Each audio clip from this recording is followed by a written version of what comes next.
আশা করি আপনারা সবাই ভালো আছেন। আজকের এই অনুষ্ঠানে আমি আগেও আপনাদের কলেজে কয়েকবার এসেছি।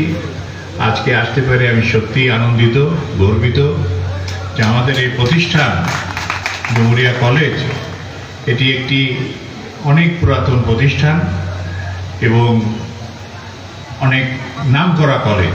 আমি বিগত দিনেও শুনেছি, জেনেছি যে শিক্ষাঙ্গনে আপনাদের রেজাল্ট অনেক ভালো, আপনারা খুব সব দিক থেকেই ভালো রেজাল্ট করে সুন্দর জায়গায় আছেন এবং এই এলাকা, আমাদের এই যশোর বোর্ডের এলাকার মধ্যে আমাদের কলেজটা একদম একটা টপ গ্রেডের পড়ে। তো সেই জন্যে আমি আপনাদের সবাইকে আমার তরফ থেকে মোবারকবাদ জানাই। আমি চাই যে আমাদের এই কলেজ আগে আরো অনেক উন্নত হোক এবং সুন্দরভাবে যাক। আপনারা সবাই জানেন যে আমাদের টার্গেট এডুকেশন, শিক্ষা। আমরা চাই আমাদের দেশের উন্নয়নের জন্য কিছু করতে গেলে শিক্ষা আনতে হবে। শিক্ষা ছাড়া কোনো রকম কোনো চেঞ্জ নাই। দেশকে উন্নয়নের দিকে নিতে গেলে শিক্ষা ইজ এ মাস্ট, এটাকে ধরে রাখতে হবে এবং আগে নিতে হবে। তো সেই জন্য আমি আপনাদের সবাইকে অনুরোধ করব যে আপনারা সুন্দরভাবে কলেজটা চালান এবং এই কলেজের আপনারা শুধু বলেছেন সরকারিকরণ, আমি এখনো কোনো কাগজপত্র পাইনি। কাগজপত্র পেলে হয়তো এতদিনে সরকারিকরণ ইনশাআল্লাহ করে দেওয়ার চেষ্টা করতাম।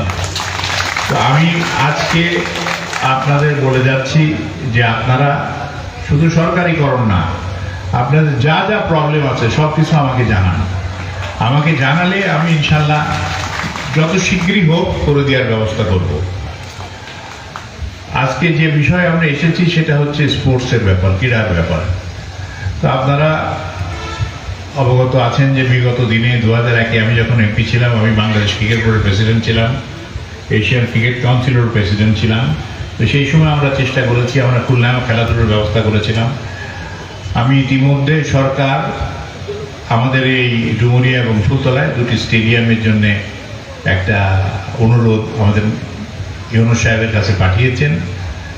তো আমরা নতুন স্টেডিয়াম না করে আমি ওনাকে বলেছি, এখানে বসেই ওনাকে বলেছি যে আমরা যদি ডুমুরিয়ায় যে স্টেডিয়ামটা আছে এটা ডেভেলপমেন্ট করে এটা একটা মোটামুটি সুন্দরভাবে করতে পারি, সেই চেষ্টা করা উচিত। আপনাদের এই যে মাঠটা আছে এখানে, আমি শুনেছি যে আপনাদের বাউন্ডারিরও প্রবলেম। তো আজকে আমি আপনাদের বাউন্ডারির জন্য 2 লাখ টাকার একটা অনুদানের ব্যবস্থা করে যাচ্ছি যাতে বাউন্ডারিটা হয়।